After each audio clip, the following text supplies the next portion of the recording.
supposed to have some games. Okay. Hey guys, welcome back to Classic G-Body Garage. So the 78 Cutlass 4-speed sitting here behind me. It's been sitting here probably about exactly a year now. I believe I got it last year around July. Check out that playlist. I'll have it linked within this video. It's been a while since I've even posted much of anything about it. I think the only thing I really posted recently was how I tore out the interior on this thing, probably around January or February. It was a little bit warm during the winter time during that 1 week, so I went ahead and pulled some things apart just to get it cleared out, just because the interior was infested with mice from when I bought it, brought it up from Texas. So what I want to do today is finally give a little update on it. I have yet to open up the trunk on this car because I never had a key that came with the car. So I'm going to vacuum this thing out, all the mouse shit that's in it, and I'm going to unbolt the back seat and crawl through inside the trunk. Hopefully there's not a bunch of mice in there, and open this trunk up, and we'll finally get to see what the hell is inside of it. Hopefully something good, but I highly doubt it. I got the vacuum cleaner sitting here all ready to go, and I actually got my pressure washer sitting here as well. This thing had some problems. I went ahead and rebuilt the carburetor on it and put a new spark plug in it. And what I want to do is finally get this thing a little bit cleaned up as well. You can see the hood insulation is a mess. There's remnants of a mouse nest right there. There's the Texas dirt all over it. You know, this car was a true barn find. It was sitting inside of a barn in Texas, Amarillo, Texas, for 17 years. I did an old start on this thing, got this thing fired up. Definitely check out that video. It's probably one of my most watched videos on my channel, is getting this thing running after it's been sitting for 17 years. You can see all the piles and piles of mouse shit everywhere in this thing, and there's a mess of it up there as well. So what I want to do is just vacuum it out, get the trunk open, and once that's all vacuumed out and nice and clean in there, I'm going to pressure wash the whole engine bay and get this thing all cleaned up, and get rid of this hood insulation as well. So we'll see what it looks like once it's all nice and clean. Real quick before I vacuum out the inside, so this is what it looks like with the interior all tore out of it. Just got some parts sitting in here, seat tracks, just miscellaneous parts. I got some bumper filler set from the old 78 parts car sitting next to this one. So I'll go ahead and vacuum this thing out, and we'll see what it looks like. The mice are having a good time underneath the back seat.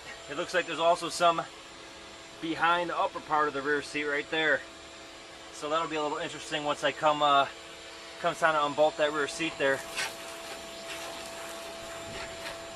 Well, that's what it looks like all vacuumed out.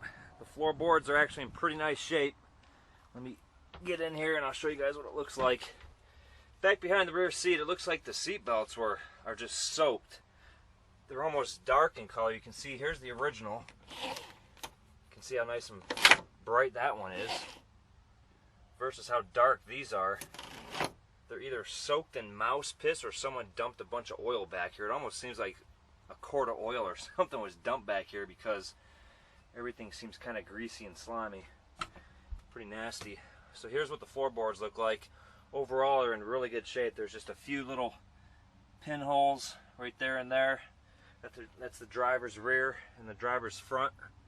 There's a pinhole there and one right there. But overall, for how old this car is, it's a good thing this car spent its whole life in Texas, because having that factory moonroof and all that water that was sitting down in here for as long as it was, I'm lucky these floorboards still even exist.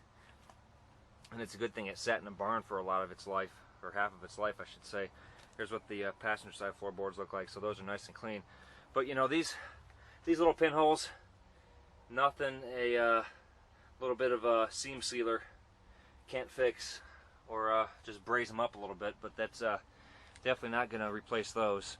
So what I'm going to do now is get the old the Torx bit and remove these seat belts, and that bolt there underneath the actual seat belt retractor, and this one here, you got to remove those to get the back seat out. So I'm going to go ahead and do that right now.